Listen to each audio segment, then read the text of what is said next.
more, sir. Thank you. Same as last time.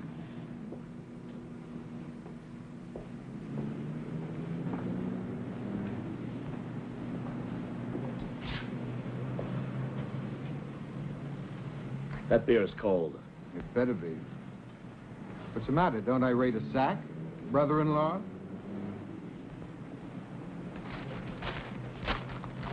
My poor sister's dead. You mean nothing to me no more. Nothing. You meant nothing to me when she was alive. Charge.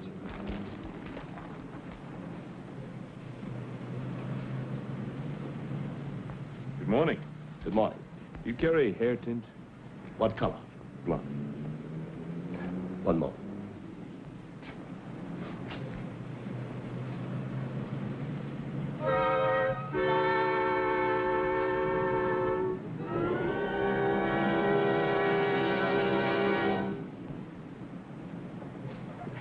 This is our big seller, $1. This one's a lighter shade, very popular, $2. Is that a fast color? Well, yes, but I wouldn't go in swimming without no bathing cap, which we carry. No, never mind. I'll just take this.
So that's public enemy number 1.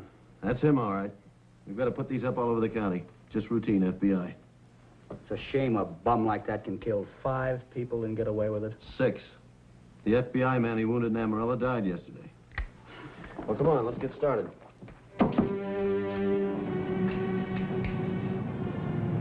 No good, Clint. A fine brother-in-law you got, August. What's the matter? Yesterday, he tells me on the phone, come in and pick up my car. I get a lift all the way in from the ranch, and he isn't even here. Clint's not in his shop? I waited around an hour for him to show up. Well, if he isn't in his shop, I don't know where he can be. I'll be back later. He's wasted my whole day.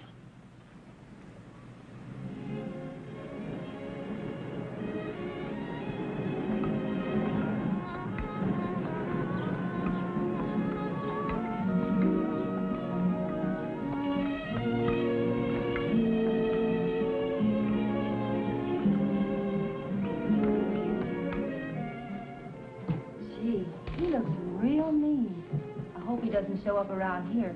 I hope he does. Then we'll nail him. He looks like a pretty rough fellow. So they say. You don't think so? No. Well, I've heard he shot quite a few people, and he's real tough. 2 FBI men, 2 old bank tellers, a frightened old lady, and a cross-eyed constable. You're trying to say the FBI men were soft? They were shot from ambush. Oh. You seem to know quite a bit about this fellow. I know this. He's just another hood. Yellow. Take his gun away and he's just another guy, like you. Like me?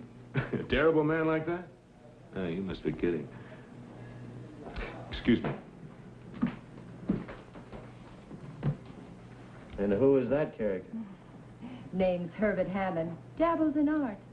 Living on Papa's money, we understand. We get all kinds here. You can say that again.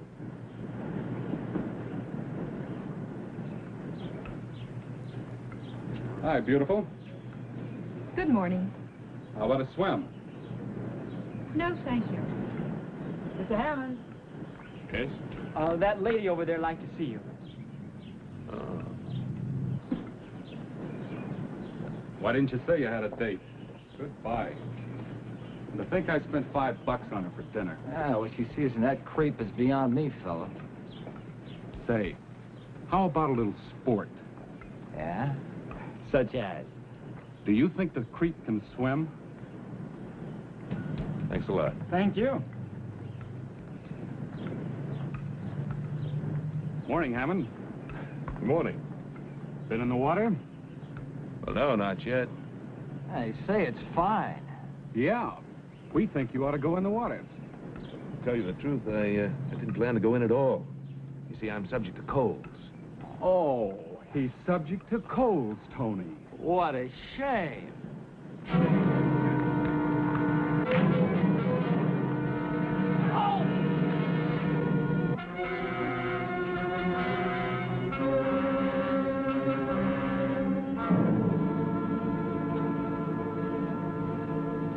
They're beating up Mr. Hammond.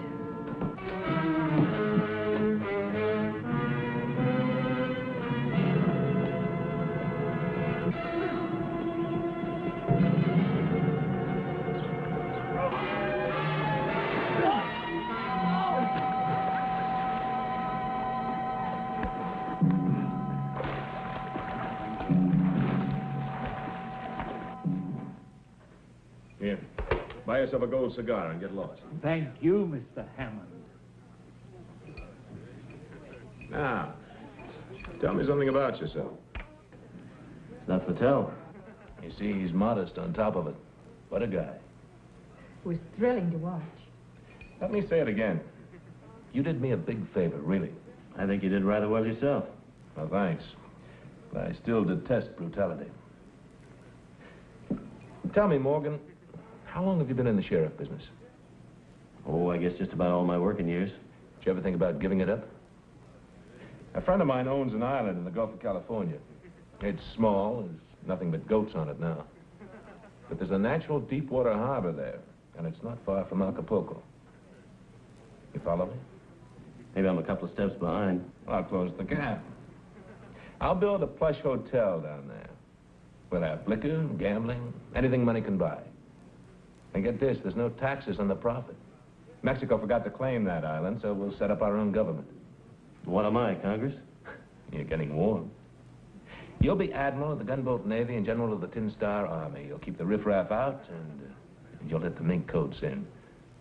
Now, would that be worth $20,000 a year to you? No. Why not? Will Sheriff Morgan please come to the office? Well, before I go, Hammond, I'll tell you why not. The United States is the only island I want. And if you can't understand that, mister, I'm not going to try to explain.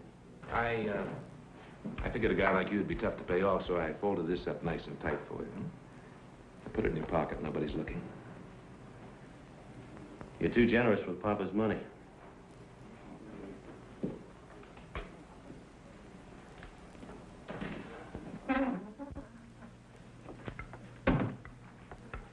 Well, I hear you had a little workout. Yeah. I almost got marooned on a desert island. Call came in. Seems the druggist down on 10th Street lost his brother-in-law. And what's he complaining about? Come on. He isn't anywhere. I've called everybody I know. He just isn't around. But if a man's gone for only a few hours, we can't call him a missing person. My brother-in-law runs a very busy shop.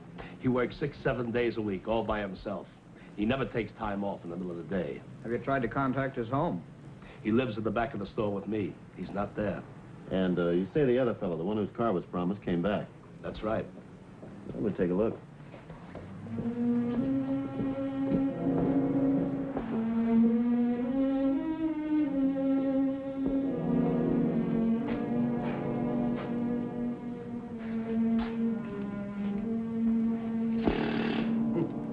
Compressor's still on.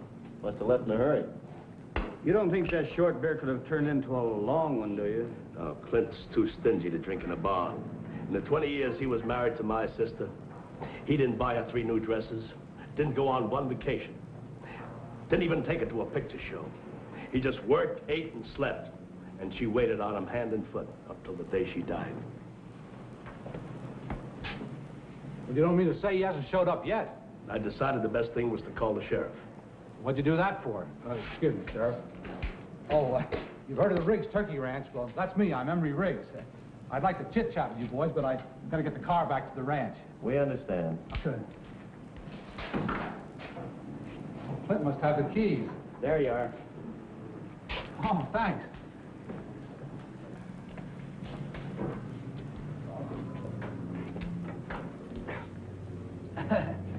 Must be stuck. Oh, thanks.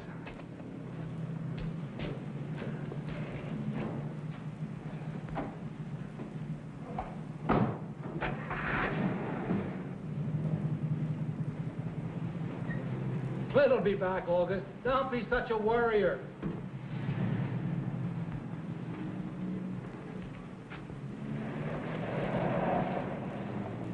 We'll keep our eyes open. If we find anything, we'll let you know right away. I'd appreciate that very much. You bet.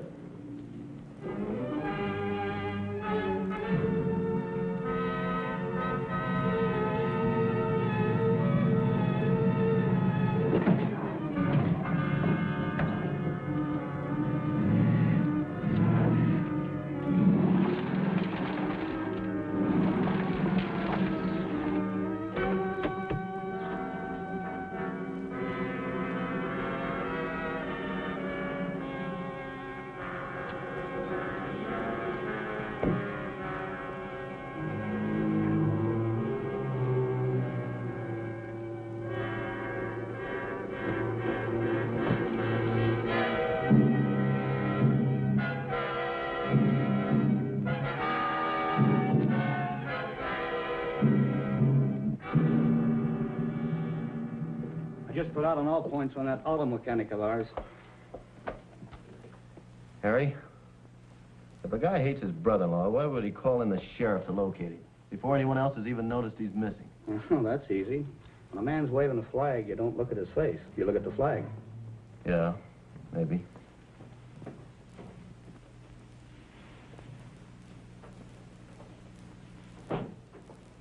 Like to see the sheriff. Frank, this lady'd like to see you. We'll bring her in. Right this way. I'd have come over sooner, but I don't get off till 5 o'clock. Be seated, Miss, Long, Alice Long. Age 50, single. So far. May I? Make yourself right at home. Oh, my, that's good. I guess my feet must know what time it is. By coming over, I'm missing my supper. I have to be back at the drugstore at 6 o'clock. You, have something to tell us? I do. I certainly do. Hate to see anybody made a fool of. Oh, well, now, who's being made a fool of, Miss Long? You two.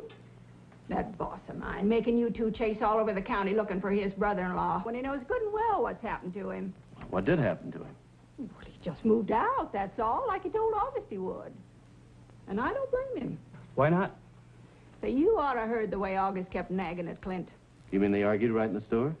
In the back. You see, they eat supper when I get back 6 o'clock. They've been batching ever since Clint's wife died.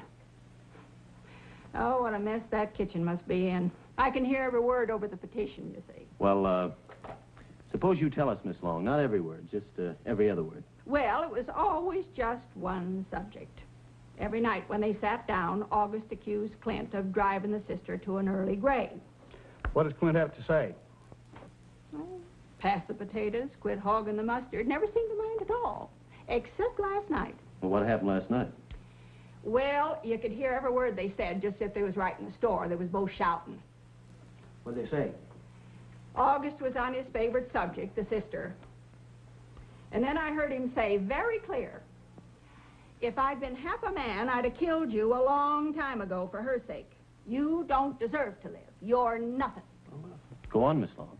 Well, and then Clint said, well, if that's the way you feel, then I'm moving out. The only reason I'm staying is for her sake. She would have wanted me to stay here and help you out with the board money. But this is the limit. And then August come back into the store looking sick. He was angry. And you figure that Clint just moved out? Exactly. Well, then why did August call us in? For appearance sake. August had fancy customers, family people, you know. They've known him and his sister for 25 years. And he's afraid Clint will go around saying that he threw his brother-in-law out with a sister hardly cold in her grave, and he's just trying to make it appear that Clint's leaving by his own choice. Well, thank you very much, Miss Long. Well, you're not going to keep on chasing him down, I hope. Well, Sheriff's Office, Morgan speaking. Well, we'll be right over. No, Miss Long, we're not going to keep on chasing him. He's dead. That was the turkey rancher. Clint's been shot and killed. Let's go, Harry. But you're going to arrest August? Well, what else can we do, Miss Long? Oh, but August's a fine person. He got principles he wouldn't kill. You just told me he threatened to kill Clint. Well, if I'd known Clint had been shot, You wouldn't have come. well, I don't know. I don't know.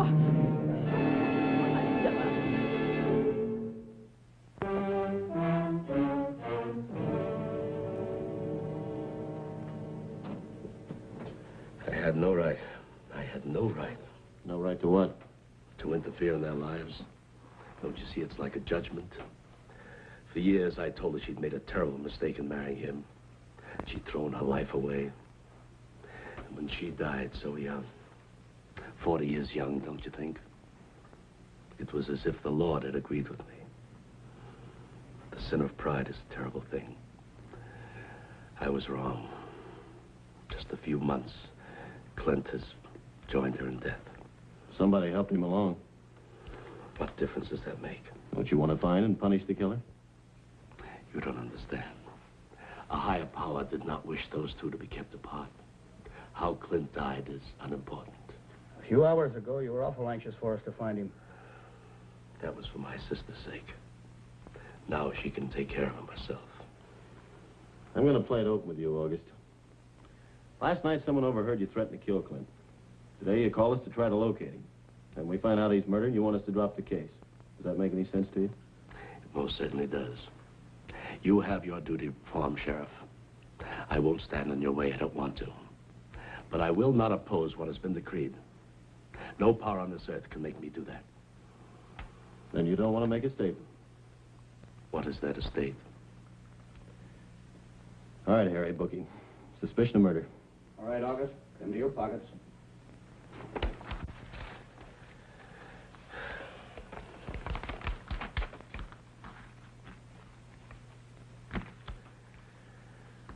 Is that all? That's it. All right, lock him up, Pete.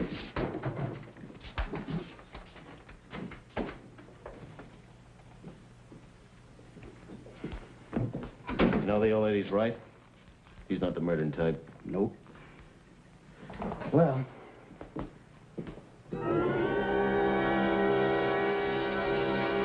What the devil's this? Some people doodle on signboards. Harry, you're due for a raise. Well, thanks, but, I think I kept that guy out of the pool. Huh.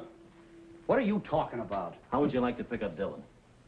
Dylan here? Right here. Right under our nose. Well, what are we waiting for? Get Fred and the others.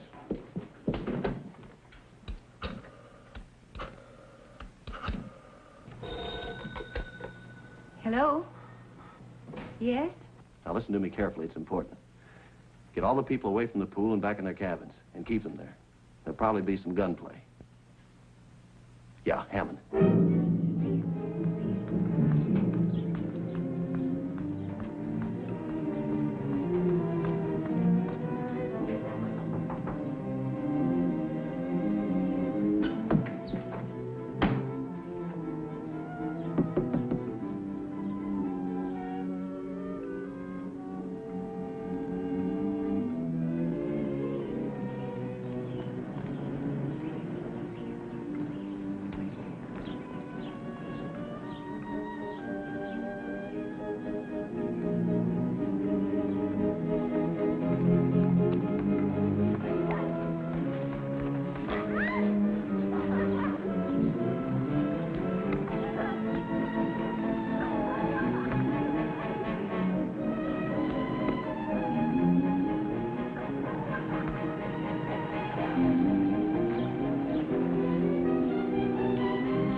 car, number 10.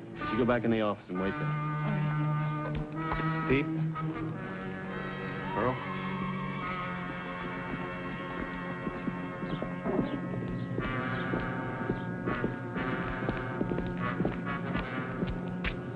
Cover the side of the house. Right.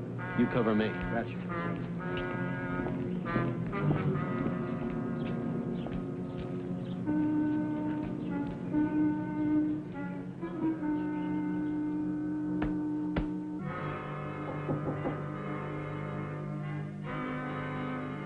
Who's there? Morgan, Who? the guy that did you a big favor. Oh, the sheriff. That's right. Well, what's on your mind? I'm only half dressed. Come on out on the patio for a drink. I want to talk with you. About what? That island. Maybe I was a little hasty.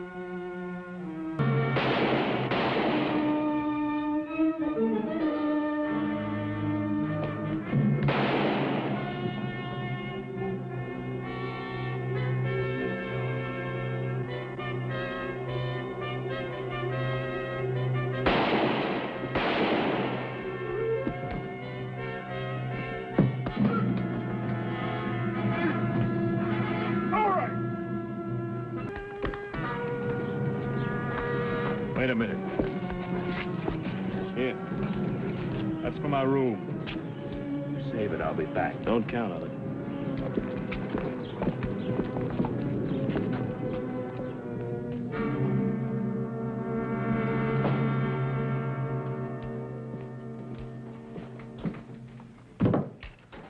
Thought you'd like to take a look at the gun that killed our auto repairman.